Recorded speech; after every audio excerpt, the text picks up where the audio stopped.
Hi guys, நம்ம Tamil demon ஸ்லேயரில் season 2 final episode தாங்க பார்க்க போகிறோம். ஏற்கனவே டைம் நிறைய எடுத்துட்டோம், அதனால் வீடியோக்குள்ளே போயிடலாம். அந்த அக்காவும் இப்போ கொஞ்சம் தேறிட்டு வராங்க, இன்னும் கொஞ்சம் இருக்குது. பட் ரொம்ப டைம் எடுத்துட்டோன்னு வம்படியாக நீ வந்து பண்ணி முடிச்சலாம். ஏன்னா ஃபைனல் ஒரு எபிசோடு இருக்குது, பண்ணிடலான்ட்டு வந்துட்டாங்க. சரி வாங்க வீடியோ பார்த்துட்டு பேசுவோம்.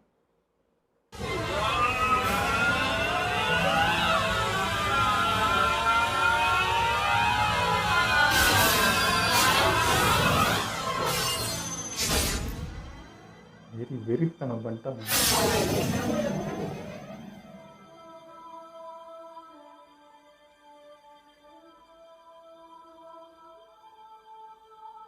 அன்னைக்கு ரங்கோ விட்ட அந்த ஆத்திரம் தெரியுது 3 பேர்கிட்ட.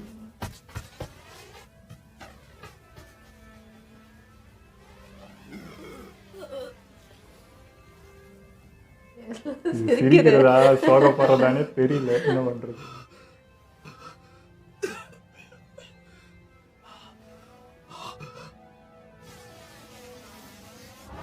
இந்த பாடி தான் வெடிச்சிச்சு.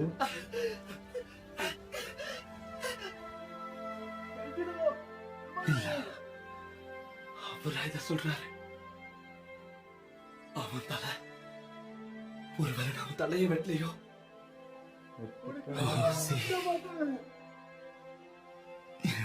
சொல்லுங்க.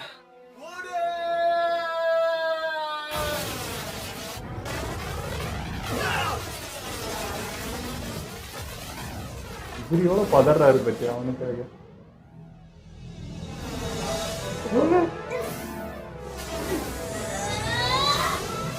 அதை முறியடிச்சான். அதுக்குள்ள எப்படி இந்த வாயில வந்துச்சு? அது ஆமால ஓடிச்சாலே வாயில இருந்துச்சா? நோட் பண்ணவே இல்லை.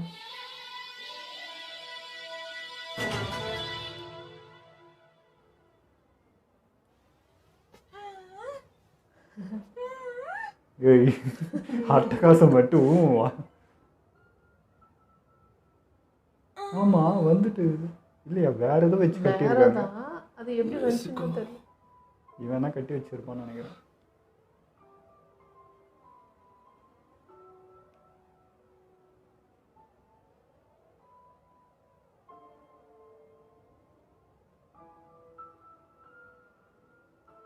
ஒரு ஊரே காலி.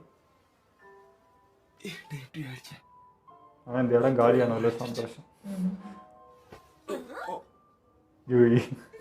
நீதானே என்ன காப்பாத்துன, ரொம்ப நன்றி. மத்தவங்களா என்னன்னாங்க? முடியல, அசைய முடியல. ஜெனிட்ஸு காலோ ஏதோ நாச்சு, அசையவே முடியல. இவரு அஷிராவும் வீக்கா தான் இருக்காரு. அதான் எனக்குள்ள விஷம் போயிடுச்சு. ஒரு பக்கத்துலயே உட்கார்ந்து இருந்தாரு, அவருக்கு என்ன ஆச்சுன்னு தெரியல. ஜெனிட்ஸோட குரல். ஓகே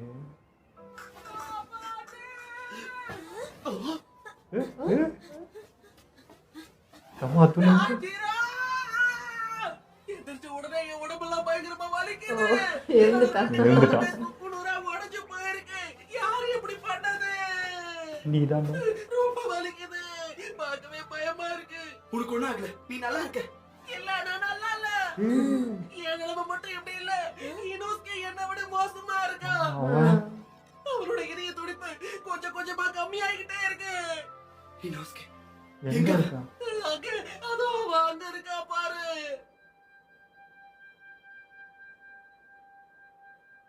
இனோஸ்கே அவனால ஆர்கனைஸே மாத்தி வைக்க முடியாது. உனக்கு ஒண்ணும் ஆகாது. இனோஸ்கே விஷம் தான், அந்த விஷம் பரவுது, அதுதான் பிரச்சனை. இதே துடிப்பு குறைஞ்சுக்கிட்டே போகுது. விஷத்தை சமநிலைப்படுத்தணும். ஆமா, சூரிய வெளிச்சம் வேணும். அதுக்கு இன்னும் நிறைய நேரம் இருக்கே. விடிய மாட்டேன். எவ்வளவு பண்றது? சிவபுக்கு தூத்து அனுப்பலாமா? இல்ல, அதுக்கு நேரம் இல்ல. நான் உடனடியா ஏதாவது பண்ணலனா இனோஸ்கே இறந்துருவான். என்ன மட்டும் ஏன் காப்பாத்தணும்? நான் மட்டும் என் உயிரோட இருக்கேன். அதான் நான் எப்படி இவ்வளவு இந்த அனல் கொடுக்குறாங்க. குணமாகுது. இந்த பவர்லாம் இருக்கு அவளுக்கு. பசிக்குது. அதனால டான்ஜிரோ தெளிவா இருக்கான். இனோஸ்கே நல்ல வேலை பொழைச்சிட்டேன். அப்ப அஷிராக்கும் அந்த மாதிரி பண்ணலாமே, அவர் உடம்புலயே விஷம் இருக்குது. இல்ல. நீங்க எங்களை விட்டு போக கூடாது. நீங்க எங்களை விட்டு போகாதீங்க. ரியலா சொல்றாங்க. எவ்வளவு கஷ்டப்பட்டு உயிர் பொழைச்சிருக்கீங்க. எவ்வளவு கஷ்டப்பட்டு ஜெயிச்சிருக்கீங்க. நான் இதை ஒத்துக்க மாட்டேன். நம்ம இனோஸ்கே இருக்கா வருவா. டீமனோட விஷயத்தை நாங்க எப்படி சரி செய்ய போறோம்? இனோஸ்கே மாத்து மருந்து வேலை செய்ய மாட்டேங்குது. கடவுளுக்கு கொஞ்சம் கூட கருணை 3 நாள் ஆயிடுச்சா, அதில் கன்ஃபியூஸ் ஆகுது. கடைசியா உங்களுக்கு ஒரு சில வார்த்தைகள் சொல்றேன். இந்த கடைசிலாம் இல்லை இரு, உடனே பேச ஆரம்பிச்சிரு. ஒருத்தன் இங்க இறந்துட்டாருன்னா, அதுக்கப்புறம் நான் எந்த கடவுளையும் நம்ப மாட்டேன்னு சொல்லிட்டேன். எந்த கடவுளையும் நான் மன்னிக்கவே இந்த மாட்டேன். 3 பசங்க வெறித்தனமா போராடுறதே அவரை காப்பாற்றலாம். மூடியா? லவுட் டென்னிங் பேசுறது கேட்க மாட்டேங்குது. கத்திக்கிட்டே இருந்தீனா உன் வாயில காலை வச்சு அடிச்சிருவேன். என்ன? 2 பேரும் கொஞ்சம் அமைதியா இருங்க. மாஸ்காரின சித்திரவதை பண்றான். வாய் மூடுங்க. இதுக்கு தொல்லை தாங்கலையே, நான் இங்கே செத்துனுக்கிறேன். என் கடைசி வார்த்தையை சொல்லாமலே நான் சாக போறேன். நாக்கம் மறுத்து போக வைக்காது. கடைசி வார்த்தை சொல்ல முடியாம. சோகப்படுறதா சிரிக்குது. இப்போவாத கடைசி வார்த்தையை சொல்ல முடியும். என்ன நடக்குது? வந்துட்டான். ஆமா, பரதேவதை சொல்லலாம். ஐயோ, உயிரிழக்கும் போது எரிச்சிட்டாரு. என்ன காரியம் பண்ற? நீ யார்? எதுக்கு இங்க வந்த? உயிர் போறதுக்குள்ள இப்படி அவர் எரிச்சா என்ன அர்த்தம்?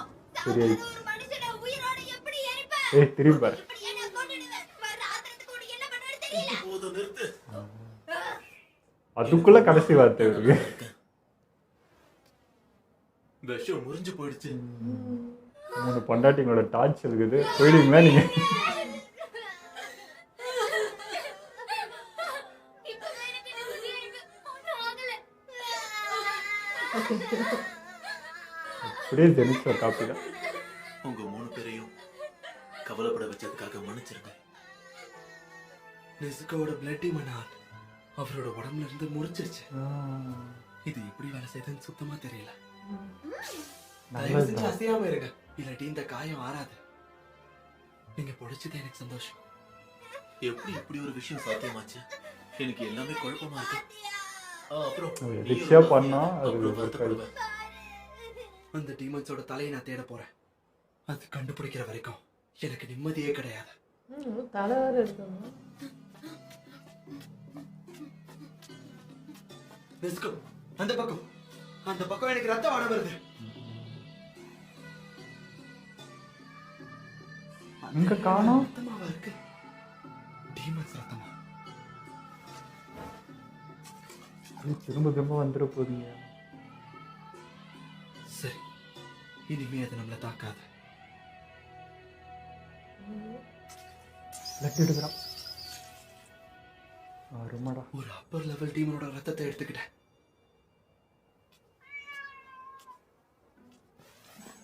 டமாய கிட்ட கொடுத்துரு. ரத்தத்தை எடுத்தா மட்டும் தகவல் வருது. உன்னதான் நம்பியிருக்கேன்.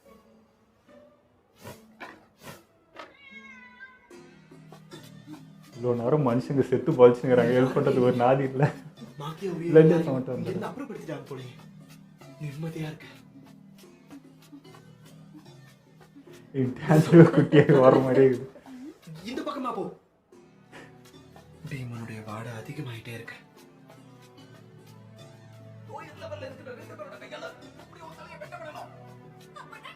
சண்டை போட்டுதான் இருக்குதுங்க ரெண்டும். பார்த்துட்டு இருந்த நீ ஏன் எனக்கு உதவல?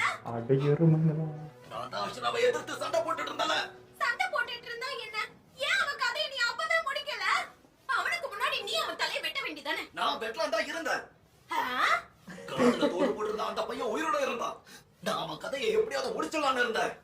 நீயோ ஒழுங்கா நிம்மதியா போகுதுங்க பண்றது பாரு கிடையாது. அப்பயும். குறைஞ்சபட்சம் அர்ச்சனாவோட கதையாவது முடிச்சிருக்கலாம்ல. அந்த வேலையை நான் பண்றதுக்கு நீ என்ன கட்டுப்படுத்தி இருக்கலாம்ல? ஆனா நீ அப்படியெல்லாம் ஒண்ணுமே பண்ணல தானே? நீ என்கிட்ட பேசாத. பேசாத வாயை மூடு. அடையருமங்களா. அவங்க விடுதலை மூசாங்கிட்ட. சண்டை வேற போட்டுக்கிறாங்க. அப்போ உங்க உடல்கள் சிதைய ஆரம்பிச்சிருச்சுன்னு நினைக்கிறேன். பேசாத. உனக்கு அறிவே இல்ல. என்ன சொன்ன?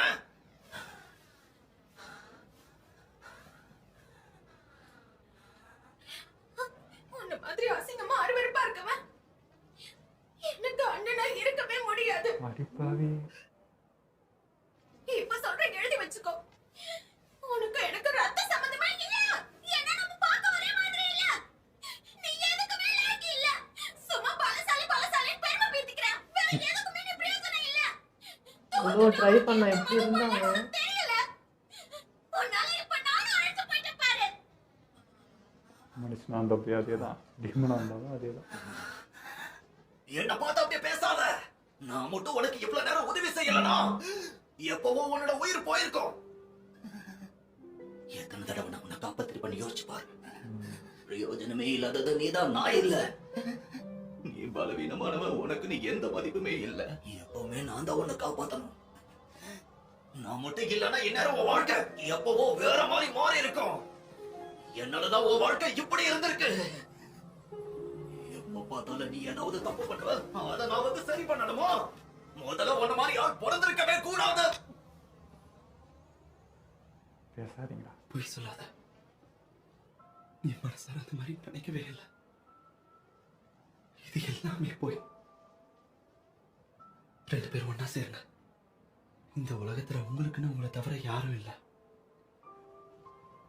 நீங்க இது வரைக்கும் செஞ்ச எல்லாத்துக்கும் நீங்க மட்டும்தான் மன்னிப்பு கேட்கணும். நீங்க கொண்டவங்கள எவ்வளவு கஷ்டப்பட்டிருப்பாங்க. கேவலமா பேசுவாங்க, ஒதுக்குவாங்க. யாருமே உங்க பக்கம் இருக்க மாட்டாங்க. அதனால நீங்க 2 பேரும் மட்டும்தான். நீங்களே இப்படி ஒருத்தர் மாத்தி ஒருத்தர் சண்டை போட்டா எப்படி?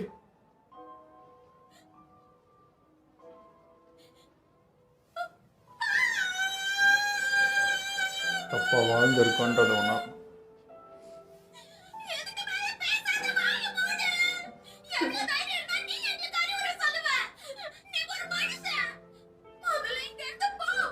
பேசுற வார்த்தை வலிக்குது.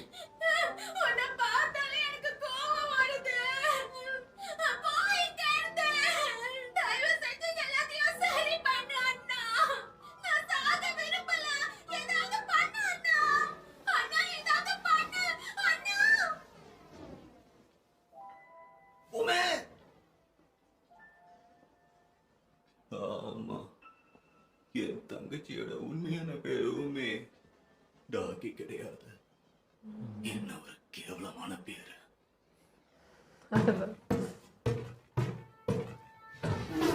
இல்ல, உண்மைங்கிறது கூட ஒரு கேவலமான பேர் தான். ஏன்னா எங்க அம்மாவை கொன்ன அந்த நோயோட பேரை தானே உனக்கு அவங்க வச்சாங்க. ராஷோம் உன்னதிக்கர. இந்த பொழுதுபோக்கு நகரத்துல பிறந்த பாவப்பட்ட மக்கள் நாங்க. பசங்களுக்கு சாப்பிட பசங்களை சபிச்சுக்கிட்டே இருந்தாங்க. நான் பிறக்கிறதுக்கு முன்னாடியே எங்க அம்மா என்ன அழைக்கிறதுக்கு முயற்சி பண்ணாங்க. பிறந்ததுக்கு அப்புறமும் பல தடவை முயற்சி பண்ணாங்க. ஏன்னா அவங்களுக்கு வெறும் சுமையா தான் தெரிஞ்சேன். எல்லாத்தையும் தாங்கிக்கிட்டு நான் உயிரோட இருந்தேன். உதிர்ந்து போன இலைகள் மாதிரி என்னோட உடல் எப்பவும் பலகீனமா இருந்தது. ஆனா முடிஞ்ச வரைக்கும் நான் தாக்கு பிடிச்சேன். தேவையில்லாத, பிரயோஜனப்படாத ஒரு கோழையோ எதுக்குமே லாய்க்கில்லாதவனா இருந்தேன். என் ஒருவரை பார்த்து என் கேவலமான குரலை கேட்டு எல்லாரும் வெறுப்புல என் மேல கல்ல தூக்கி எறிவாங்க. உலகத்துல உள்ள எல்லா கெட்ட வார்த்தைகளும் அவமானங்களும் எனக்காகவே படைக்கப்பட்ட மாதிரி இருந்தது. இந்த இடத்த வச்சதுல தப்பு இல்லை. பார்க்க அழுக்கா மட்டும் இல்ல, அசிங்கமாவும் இருந்தேன். தலை முழுக்க பேனு, உடல் முழுக்க அழுக்கு. நான் கிட்ட போனாலே ஒரு கெட்ட வாடம் வரும். பொழுதுபோக்கு நகரத்துல யாருமே என் கிட்ட கூட நெருங்க மாட்டாங்க. என்னை பார்த்தாலே எல்லாருக்கும் அருவருப்பா இருக்கும். எல்லாரும் என்னை கேவலமா பார்த்தாங்க. எனக்கு பசி எடுக்கும் போதெல்லாம் எலி, புழு, பூச்செல்லாம் சாப்பிட்டுக்கிட்டாங்க. எனக்கு நேர்ந்த ஒரே பொம்மை அங்க இருந்த ஒருத்தரை விட்டுட்டு போன கோடாலி தான். உண்மை பிறந்ததுக்கு அப்புறமா என்னோட வாழ்க்கையில எல்லாமே மாறிடுச்சு. உண்மை பெருமையாவும் சந்தோஷமாவும் இருந்தா. உண்மை எனக்கும் அவளை பார்க்கும் போதெல்லாம் ஒரு பெருமை, சந்தோஷம். அவ சின்ன பொண்ணா இருக்கும் போதே அவ அழக பார்த்து இந்த ஊர்ல மயங்காத ஆளுங்களே இல்ல. எனக்கு நல்லா சண்டை போட தெரியுன்ற ஒரே காரணத்துக்காக கடன் வசூலிக்கிற வேலைக்கு நான் சேர்ந்தேன். எல்லாரையும் நான் எதிர்த்தேன். எல்லாருமே என்ன பார்த்து பயந்தாங்க. அது எனக்கு ரொம்ப சந்தோஷத்தை கொடுத்தது. என்னோட அசிங்கமான மகனை எனக்கு பெருமையா இருந்தது. உன்ன மாதிரி ஒரு பேரழகி எனக்கு சகோதரியை கிடைச்சதுனால என்னோட தாழ்வு மனப்பான்மை அப்பப்ப எட்டி பார்த்துட்டு இருந்தது. நம்ம 2 பேரோட வாழ்க்கையும் இப்போ முன்னேற்ற பாதையில போற மாதிரி என்னோட மனசுக்கு இப்ப தெரிய ஆரம்பிச்சது.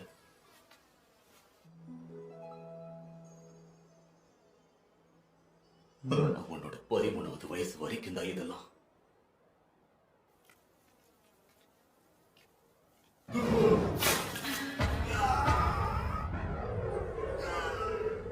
ஏன்னா ஒருத்தையும் கொலை பண்ணியிருக்காங்க. ஊசிய வச்சு ஒரு சாமுராயோட கண்ணை குத்தி அவனுக்கு குருடனாக்கிட்ட. அதனால உன்னோட கை கால் 2த்தையுமே காட்டி உன்னை உயிரோட எரிச்சிட்டாங்க. அப்போ அங்க நான் இல்ல. நான் வேலையை முடிச்சுட்டு வீட்டுக்கு வந்தப்போ எரிஞ்சு போன நிலையில தான் நான் உன்னை பார்த்தேன். அதான் நெருப்பு பார்த்து பயந்தா.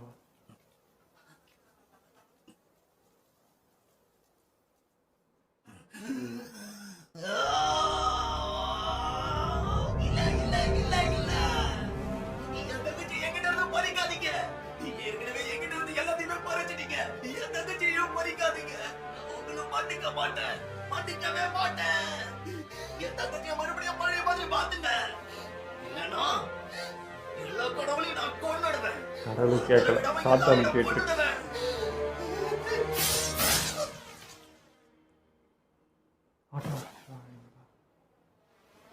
நிச்சயமா தெரியுமா இவன் தானா? ஆமா, எனக்கு நல்லா தெரியும் அவன்தான். நான் உங்களை பாராட்டுறேன். இந்த பிரச்சனை கொடுக்கறவன் கதையை ஒரு வழியா முடிச்சாச்சு. சரியான காட்டு மிராண்டி இவன். வசூலிக்கிறேன்ற பேர்ல இவன் ரொம்ப காயப்படுத்தினான். கேள்வி கேட்க ஆள் இல்லாம கட்டுப்பாட்டை மீறி போயிட்டு இருந்தான். ஊமைவை எழுந்தது நம்மளுக்கு ஒரு பெரிய நஷ்டம் தான். ஆனா வேற ஒரு அழகான பொண்ணு கிடைச்ச உடனே நான் உன் பக்கம் அனுப்பி வைக்கிறேன். அப்புறம் நான் கேட்ட பணம் என்னாச்சு? இரு, முதல்ல இவன் கதையை நான் முடிச்சிடுறேன்.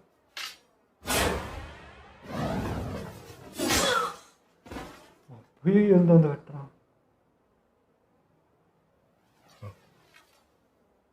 அடடா, ரொம்ப அழகான கிமினோவனி அணிஞ்சிருக்கியே.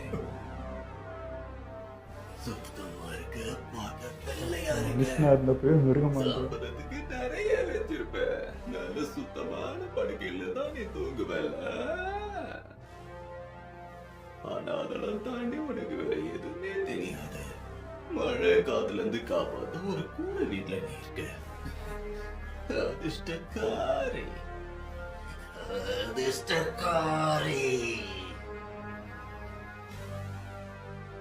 அத கையில வச்சிருக்கவன் இப்படி தயக்கம் காட்டக்கூடாது. புலம்ப கூடாது. நேரா வந்து வெட்டணும்.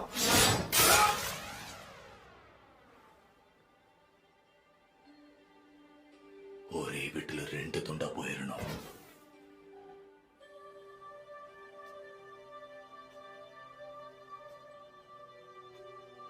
எங்களுக்கு யாருமே உதவி செய்யல. அங்க இது ஆச்சரியமே இல்ல. அவ்வளவுதான், எங்க கதை சுருக்கமா முடிச்சு போச்சு. உதவி செய்யறன்னு யாருமே எங்களுக்கு கை கொடுக்கவே இல்லை. பனி பொழிய ஆரம்பிச்சது.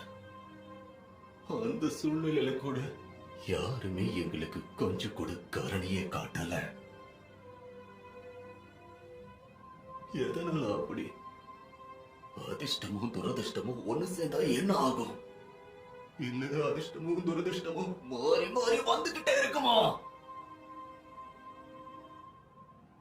ஆமா, என்னாச்சு? ஏன் புலம்புற? உன்னை பார்த்தா பாவமா இருக்கு. எனக்கு ரொம்ப நல்ல மனசா, அதான் கண்டுக்காம போக முடியல. இந்த சின்ன பொண்ணு எந்த நிமிஷமும் உயிரை விட்டுருவா. உங்க 2 பேருக்கும் நான் வேணும்னா ரத்தம் கொடுக்கட்டுமா? நீங்க மனசு வச்சீங்கன்னா 2 பேரும் டீமனா மாறலாம். சண்டை மாறி வந்திருக்காங்க. மூசான் மாதிரி இல்லையே. அவன் தான் உருவம் மாறிட்டே இருப்பாங்க. உயிர்ங்கிறது அதுதான் ரொம்ப புனிதமான ஒரு விஷயம். அத பத்திரமா பாத்துக்கணும். இப்போ நீங்க டீமனா மாறுறீங்களா? என்ன மாதிரி ஒரு 12 கேஸ் ஓகே. என்ன மாதிரி அப்பர் லெவலுக்கு நீங்க வளரலாம். லெவல் டீமன் இவன்.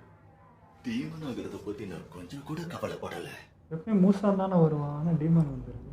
எத்தனை தடவை மறுபிறப்பு எடுத்தாலும் அத்தனை தடவை நான் டீமனா தான் பறப்பேன். சிறப்பான வாழ்க்கை வாழ்ற யாருக்கும் நான் கருணை காட்ட மாட்டேன். அவன் எத்தனை நாள் எப்பவும் நம்புறது? எல்லார்கிட்ட இருந்து பறிப்பான், அபகரிப்பேன். ஆனா என் வாழ்க்கையில எனக்கு இருந்த ஒரே வருத்தம் என்ன தெரியுமா? உமே, அவ என்ன மாதிரி இல்லாம வேற மாதிரி இருந்திருக்கலாம்னு எனக்கு தோணுது. ஒரு நல்ல வீட்டுல அவ வேலை செஞ்சிருந்தா ஒரு மரியாதைக்குரிய உயிரான அவ மாறி இருப்பா. ஒரு சாதாரண குடும்பத்துல அவ பிறந்திருந்தானா சாதாரண ஒரு பொண்ணு அவ இருந்திருப்பா. ஒரு வசதியான குடும்பத்துல அவ பிறந்திருந்தா ஒரு நல்ல இளவரசி மாதிரியான வாழ்க்கை அவ வாழ்ந்திருப்பா. உன்னோட நல்ல குணமும் தங்கமான மனசும் நீ என்கிட்ட வந்தனாலதான் உன்னோட வாழ்க்கை எப்படி மாறி போயிடுச்சோ. உன்கிட்ட ஒருத்த பறிக்கிறதுக்குள்ள நீ அதை பறிக்கணும். எல்லார்கிட்ட இருந்து பறிக்கிறதுக்கு தான் உனக்கு கத்து கொடுத்தேன். அதனாலதான் அந்த சாமுரையோட கண்ணை நீ பறிச்ச. அவர் பேச்ச கேட்டு நீ நடந்திருந்தனா நீ நேரத்துக்கு வேற ஒரு பாதையில போயிருப்பன்னு நினைக்கிறேன்.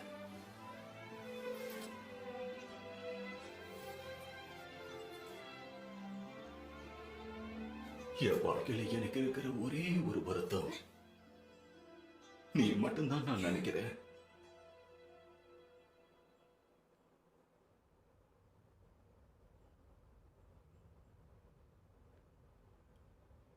இது எந்த மாதிரியான இடம்? நரகமா? அண்ணா, இங்க நல்லா இல்ல. எனக்கு இங்க பிடிக்கல. நம்ம எங்க இருக்கோம்? எனக்கு இங்க இருந்து போகணும். ஏதாவது பண்ணு. இப்ப நீ எப்படி இருக்கிற பாரு.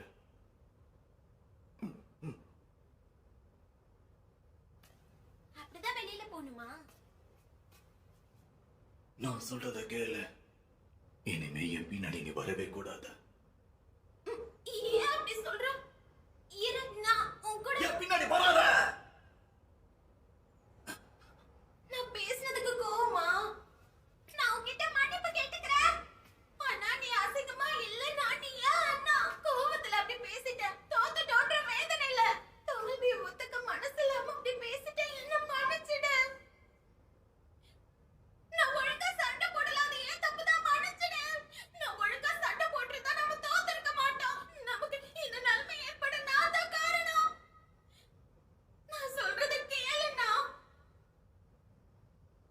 சொர்க்கம் நரகம் மாதிரி இது ரெண்டும். இனி நீ என் சகோதரி இல்ல. உனக்கு எனக்கு எந்த சம்பந்தமும் இல்ல. நான் இருட்ட நோக்கி போய்கிட்டு இருக்கேன். நீ எது திசையை நோக்கி போ. வெளிச்சத்தை தேடி போ.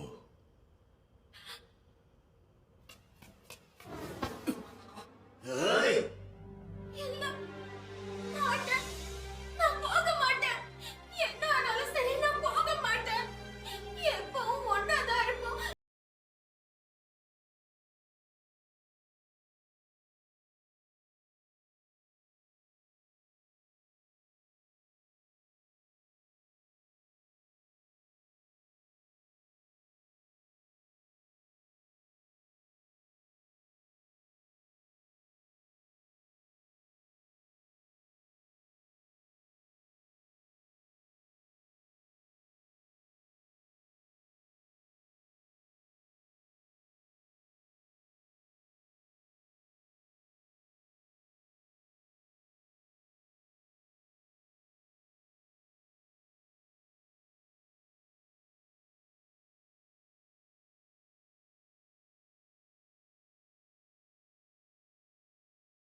அவங்க 2 பேரும் சமாதானம் ஆயிருப்பாங்களா?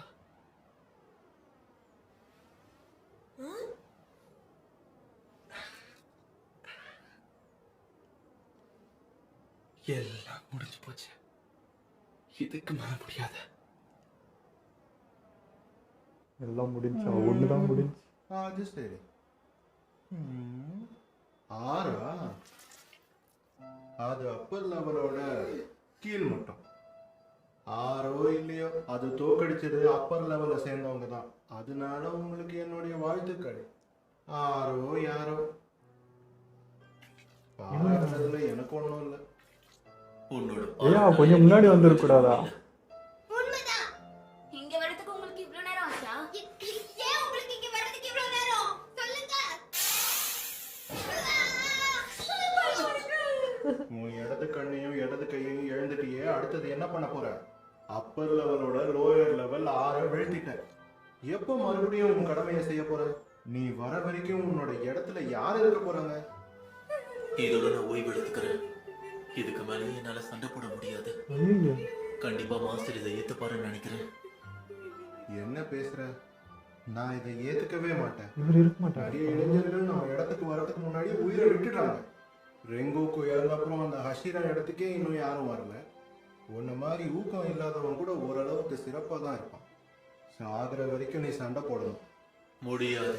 அதுக்கு ஒரு இளைஞன் இருக்கான், ரொம்ப திறமசாலி. நீ யார வெறுக்குறியோ அவனை தான் நான் இப்ப சொல்லிக்கிட்டு இருக்கேன். 3 பேருக்குமே இருக்கு. ஏய், வாய்ப்பே இல்லை. அவன் குழைச்சிட்டானா? இந்த சண்டையிலையா? அந்த தாஞ்சிரோ கமாடாவா?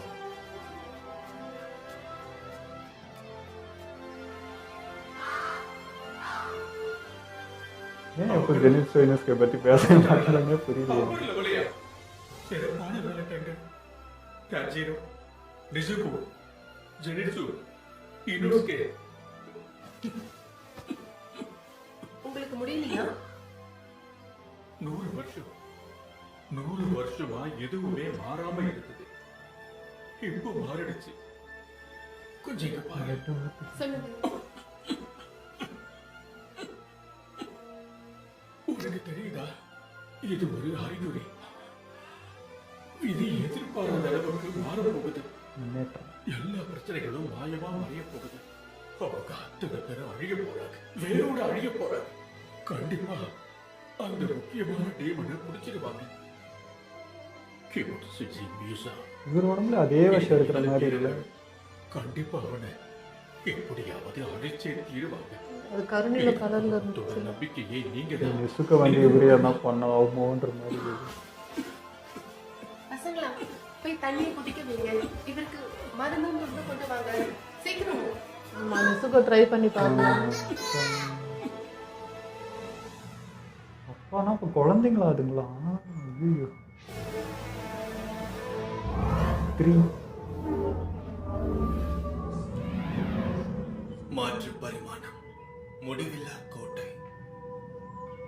இந்த இடத்துக்கு நான் அழைக்கப்பட்டிருக்கேன்னா அதுக்கு அர்த்தம் அப்பர் லெவல் டீமன் ஒண்ணு அழிக்கப்பட்டிருக்க.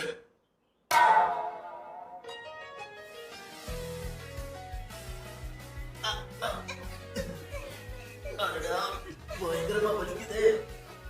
ஆனா நல்ல வேலை நீங்க நீங்க உயிரோட வந்துட்டீங்க. ஆனாவா எனக்கு அண்ணான்னு கேட்டுருச்சு. நீங்க உயிரோட பத்தி சந்தோஷம். அப்போ இனிமே நம்ம 4 பேரும் ஒன்னாதான் இருக்க போறோம்ல?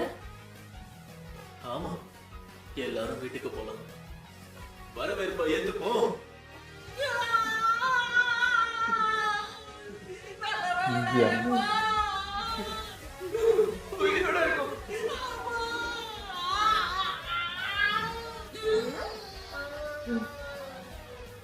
உங்க எல்லாரும் பார்க்கறது சந்தோஷமா இருக்கு. சந்தோஷம் தான்ப்பா. எனக்கு என்னன்னா இந்த எமோஷ்னல் சீன் வரப்போ எனக்கு உடம்பு சரியில்லாமல் போகுதா, இல்லை இவனுக்கு உடம்பு சரியில்லாமல் இருக்கிறப்போ இந்த எமோஷ்னல் சீன் வருதா என்னன்னு எனக்கு புரியல. கரெக்டாக இந்த அண்ணன் தங்கச்சி சென்டிமெண்ட் வேறு. ஸோ அது இவனுக்கு பர்சனலாக கொஞ்சம் அஃபெக்ட் ஆகிடுச்சு. சரி, அது வேறு கதை. பட் இந்த முறை இங்கே பார்க்குறப்போ எப்பவுமே வந்து ஒரு டீமன் வருது, ஒரு இடத்த அழிக்குது, மக்கள் அழிக்குதுன்னா கொஞ்சம் வேதனை அடைவோம். பட் இந்த முறை அந்த வேதனையே இல்லை. இது வந்து கரெக்டு தான். இந்த இடம் அழிஞ்சதுல சந்தோஷம் தான். இந்த கூட்டம் வந்து இருக்கக்கூடாதுன்னு தோணுச்சு. ஏன்னா இந்த சைடு இடமே தப்பான இடம். பெண்களை வந்து இங்கே அடிமைப்படுத்தி இந்த சின்ன குழந்தைங்களேருந்து எடுத்துகிட்டு வந்து அவங்க லைஃபே டோட்டலாக மாற்றுறாங்கன்றப்போ இந்த 2 பேர் ஹியூமனாக இருந்து செஞ்சதும் கரெக்டு தான். அண்ட் இப்போ டீமனாக இருந்து இந்த இடத்த வச்சதும் கரெக்டு தான்ன்ற மாதிரி. இந்த 2 டீமன் இப்போ அழிஞ்சு தான் வேணும். ஓகே, மற்ற என்ன சொல்கிறது, இன்னசென்ட் பீப்புள் அவங்களாம் வச்சிடக்கூடாதுன்னு. பட் இந்த இடம் அழிஞ்சதில் வந்து வருத்தம் இல்லை, அப்படி இருந்தது. ஸோ பர்சனலாக பார்க்குறப்போ அதே கதை தான். நான் நினச்சேன் 2 பேருக்குமே உடம்பு சரியில்லாமல் இருந்து அப்படி இருந்திருப்பாங்களான்னு பார்த்தா இவன் தான் சின்ன வயசுலேருந்தே அப்படி இருந்திருக்கான். அம்மா வெறுத்து, ஊர் வெறுத்து, எல்லாருமே வெறுத்த ஒரு பையன் எப்படி இருப்பான், இப்படி தான் இருக்கும் அவன் வாழ்க்கை. யாராவது ஒருத்தர் ஆறுதலோ இல்லை ஒரு அன்போ காட்டியிருந்தால் அவன் லைஃப் மாறி இருக்கும். மொத்த பேர் சேர்ந்து வெறுத்து ஒரு ஒதுக்கினா அவனுக்கு அவன் மனநிலைமை எப்படி இருக்கும், இப்படி தான் மாறுவான். ஸோ அவன் இப்படி ஆனதுக்கு காரணம் அவன் இல்லை, சுற்றி இருந்தவங்க அவங்க அம்மா தான் காரணம். இப்போ தங்கச்சின்னு ஒன்று வரப்போ அவளுக்காக நம்ம நிற்போம், அவளுக்காக நம்ம சேஃப்டி பண்ணோம். அந்த பொறாமையே உள்ளே இருக்குது, அழகாக இருக்குன்னு. பட் என்னை நம்பி ஒருத்தி இருக்கா அப்படின்றது அவன் பார்த்தான். பட் அதுவும் அதே தான். சுயநலமாக அவன் தங்கச்சியை அடைய நினச்சி அவளையும் எரிச்சு இவ்வளோ பண்ணால் கரெக்டாக இந்த டீமன் எதிர்ச்சு. இவங்க கதறல் வந்து கடவுள் கேட்சோ இல்லையோ கரெக்டாக இந்த சாத்தானு கேட்டு கரெக்டாக இருக்கும். எப்பவுமே டீமன் தான் மூசான் தான் டேரெக்டாக வந்து இந்த மாதிரி பண்ணுவான். இன்றைக்கி என்னன்னு தெரியல, புதுசாக அப்போ டீமனில் ஒன்று வந்து இவங்களை இது பண்ணியிருக்கு. அவன் எத்தனாவது நம்பர்னு தெரியல, புதுசாக இருந்தான் அவனுமே. ஸோ அவன் பவர் கொடுத்து அதுக்கப்புறம் இந்த இடத்துக்கு அதனால தான் இந்த இடத்துல நான் நினச்சேன் இது பர்டிகுலராக இந்த இடத்துல ஏன் இருக்காங்க பார்த்தா இவங்க பிறந்து வாழ்ந்த இடமே இதுதான். ஸோ அதனால் எனக்கு சின்ன வயசுலேருந்து எங்கே இருக்காங்கன்றதும் புரிஞ்சது. அந்த கடைசி அந்த கிளைமேக்ஸ் அந்த இறந்து போகிறப்போ எனக்கு வந்து இது வழக்கமாக ஒரு காதலும் காதலி தான் அந்த மாதிரி பேசுவாங்க. நீ நரகத்துக்கு போனால் நான் நரகத்துக்கு வருவேன் அப்படின்றது. பட் ஒரு அண்ணன் தங்கச்சி வந்து இந்த அளவு பண்ணது வந்து பெருசாக இருந்தது. நீ சொர்க்கத்துக்கு போ, உன்னை இந்த வாழ்க்கைக்குள்ளே இழுத்தது நான் தான், உனக்கு இப்படி கற்று நான் தப்பான வழிக்கு நான் தான் இழுத்துன்னு வந்தேன், நீ நரகத்துக்கு வராதன்னு சொன்ன மாதிரி இருந்தது. ஆனால் நீ எங்கே போனாலும் அங்கே தான் வருவேன்னு அவள் கடைசியில் வந்தேன். நடுவில் அவள் பேசுகிறப்போ கொஞ்சம் சின்னடி நீயும் இப்படி பேசுறியன்ட்டு கோவத்தில் பேசிட்டேன்டா, அவனை விடமாட்டேன்டான்ட்டு அவன் கூடயே நரகத்துக்கு போனது வந்து இதுக்கு மேலே என்னடா அண்ணன் தங்கச்சிக்கு சொல்கிறதுன்ற மாதிரி இருந்தது. கரெக்டாக இந்த 2 பேர் தான் இந்த கையை பிடிச்சிங்க. நெசுக்கவும் டான்ஜிரோவும் தான் அது கையில் வச்சு அந்த ஆத்மாவை போக வச்சாங்க. இல்லை நீ சொன்னல என் கூட வராத நரகத்துக்கு அப்படி தான் சொன்னான்ல, அது கூட வந்து நான் வந்து கெட்டது இழுத்துட்டேன்றதை விட என் கூட வர்றதுனால தான் உனக்கு இது ஆகுதுன்னு ஏற்கனவே சொன்னாலும் அந்த தாக்கம் இன்னும் அவளுக்குள்ளே இருக்குன்றது அந்த வலி. ஏன்னா இப்போ பேரண்ட்ஸ் தான் உலகத்துக்கு கொண்டு வராங்க, அவங்களே வந்து தான் பெற்ற பிள்ளையே அழகு இல்லைன்னு ஒதுக்கும் போது இதுக்கு மேலே நம்ம எங்கே போகிறது? வெளியே போனாலும் அவ்வளோ ஹேட்ரஸ் இருக்காங்க, புள்ளி பண்ணுறது, அப்புறம் உருவ கேலி பண்ணுறது, இதெல்லாம் இருக்குது. ஸோ ஒருத்தனை கெட்டவன்னு சொல்கிறதுக்கு முன்னாடி நாம் நல்லவங்கள ஒருத்தவங்களுக்கு வந்து சப்போர்ட் பண்ணோமா, அரவணைச்சோம்னா இல்லை, அப்போ மற்றவங்களை வந்து கெட்டவன்னு சொல்கிறதுக்கும் நமக்கு தகுதி இல்லை. ஸோ அந்த விஷயம் தான் அங்கே நடந்துகிட்டே இருந்துச்சு. இது எப்படி இருக்குன்னா சொல்லுவாங்கள்ல, இப்போ எனக்கு யாரும் கெட்டவங்களாம் பிறக்கிறது இல்லை, கெட்டவங்கள உருவாக்கப்படுறாங்கன்ட்டு. அந்த மாதிரி தான் இருந்தது. இப்போ மூசன் நம்ம சொல்கிறோம் அவன் வந்து இவங்களை யூஸ் பண்ணிக்கிறான், கெட்டது பண்ணுறான் அப்படின்னா அதுக்கு நம்மளும் ஒரு ரீசன்ன்ற மாதிரி தானே காமிக்குது. நம்ம இங்கே கரெக்டாக இல்லாதனாலே ஒருத்தவனுக்கு சப்போர்ட்டாக அது இல்லைன்னா அவனுக்கு அந்த சான்ஸ் கிடைக்க போகிறது இல்லை. அவன் அதை எடுத்துக்கிட்டு இப்படி அகேன்ஸ்டாக திரும்ப போகிறதில்ல. ஸோ இங்கே நம்மளுமே காரணம் அப்படிங்கிறது தான். ஆனால் ரொம்ப ரொம்ப எமோஷ்னலாக இருந்தது. இவ்வளோ அழுவாலும் எதிர்பார்க்கல. அதுவும் இந்த 2 பேர் தலையாக இருக்கும்போது பேசிக்கிட்டது ரொம்ப கஷ்டமாக இருந்தது. அவளே வந்து அவனை அவ்வளோ ஹேட் பண்ணும்போது அவன் மூஞ்சி மாறினது நமக்கு அந்த பெயின் அவ்வளோ ஃபீல் ஆச்சு. அதுக்கு முன்னாடியே வந்து தங்கச்சிக்கு தான் சப்போர்ட்டாக இருந்தான், அவன் தான் எல்லாம் கூட நின்று எல்லாத்தையும் காப்பாற்றிட்டு இருந்தான். அப்போலேருந்து இப்போ வரைக்கும் அவ்வளோ சப்போர்ட்டிவாக தான் அவன் இருந்திருக்கான். ஆனாலுமே அந்த இடத்துல அவ்வளோ ஹெல்ப்ஃபுல்லாக இருந்துமே அந்த தாழ் மனப்பான்மை எப்படி யோசிக்க வைக்குதுன்னா என்னால் தான் நடந்துச்சோ அப்படின்னு. அது எவ்வளோ பெரிய வலி தெரியுமா? அதை அவன் சொல்கிறான், பட் அதுக்குள்ளே அவ்வளோ வலி இருக்குது. ஸோ ஒருத்தர் தொடர்ந்து யாரை பிடிக்குமோ அவங்களுக்காக அவ்வளோ இருந்துமே அவங்களுமே ஒரு வார்த்தை சொல்லும் போது உனக்காக நான் இவ்வளோ பண்ணியும் அவன் வாயிலேருந்து அந்த வார்த்தை வந்துச்சா அப்படிங்கிறது, இத்தனை நாள் ஏற்பட்ட எல்லா வலியும் சேர்ந்து தான் அந்த எமோஷன்ஸ் வரும். இத்தனை நாள் பட்ட எல்லா மெமரிஸ்குள்ளேயும் அது போயிட்டு வரும் அந்த ஒரு வார்த்தை. ஸோ அதுதான் இங்கேயும் பார்க்க முடியுது. அப்புறம் அழகு, அதுக்காக இவ்வளோ விஷயமா ஒருத்தனுக்கு ரொம்ப மோசமாக மாறுற அளவுக்கு அந்த அழகுன்ற அந்த ஒரு விஷயம் அவ்வளோ மாற்றிருக்கு. இப்போ வரைக்குமே இன்னுமே அந்த அழகு பற்றி நான் அந்த ஒரு இதுக்கு தான் செய்யுது. அழகு வச்சு ஒருத்தவங்களை டாமினேட் பண்ணுறது, ஒரு மாதிரி கேலி பண்ணுறது, அழகு வச்சு தான் இப்போ நிறைய பிஸ்னஸே நடக்குது. ஸோ அந்த அளவுக்கு அழகை வந்து அவ்வளோ இம்பார்ட்டண்ட்டாக மனசுக்குள்ளே நிறைய பேருக்கு இறக்கிட்டாங்க. இப்போ ஒருத்தவங்களால அந்த சொல்லிட்டு மேக்கப் இல்லாமல் வெளியே கான்ஃபிடென்ட்டாக போக முடியாது. அந்த அளவுக்கு அதுதான் முக்கியன்ற அளவுக்கு மாறி வச்சிருக்குது. ஸோ அதையும் இங்கே காமிச்ச மாதிரி இருந்தது. இந்த 2 குழந்தைங்க மேலே எந்த தப்புமே கிடையாது. ஏன்னா அவங்க என்ன சொல்கிறது, பெற்றவங்களும் சரியில்லை, அந்த ஊரும் சரியில்லைன்னு. அதாவது இவங்க பிறந்தது தப்பு இல்லை, பிறந்து அங்கேயே இருந்தாங்க பாருங்கள், அது மட்டும்தான் அவங்க லைஃப்பில் செஞ்ச ஒரே தப்பு. பட் சொல்கிறது ஈஸி, செய்கிறது இவ்வளோ கஷ்டம்னு அந்த மனநிலைமையில் இருந்துட்டு நீ வந்து வேறு ஊருக்கு போயிருக்கலாமே, வேற எங்கன்னா போய் ஏன் இங்கேயே இருந்து ஏன் இவ்வளோ கஷ்டப்பட்டாலும் நம்ம ஈஸியாக சொல்லிடலாம். பட் அந்த வயசில் அவ்வளோ வழியில் ஒருத்தனை வந்து ஊரே ஒதுக்குன்றப்போ அவன் மைண்ட் செட்டே மாறி இருக்கும். இங்கே ஒரு முயற்சி பண்ணியிருக்கலாம், எங்கன்னா வேறு ஊருக்கு போயிருக்கலாம், இல்லை வேறு எங்கன்னா போயிருக்கேன்னா ட்ரை பண்ணியிருக்கலாம். அட்லீஸ்ட் ட்ரை பண்ணியுமே இந்த உலகம் இப்படி தான் இருக்குன்னா ஓகே.